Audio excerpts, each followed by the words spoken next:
Gönül gözüm kapalı, bilerek sana yazılıyorum. Penceresi aralı, her yerine bayılıyorum.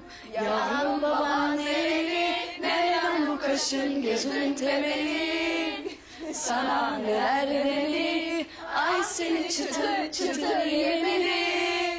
Anam babam aman kaçın kurası, bu ne baş belası, bu gönül kirası. Anam babam aman kaçın kurası, bu ne baş belası, bu gönül kirası.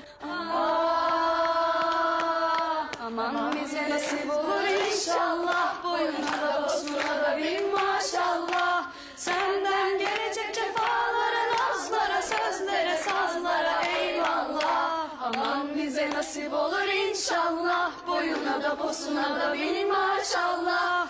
Senden gelecek cefalara, nazlara, sözlere, sazlara eyvallah. Meral!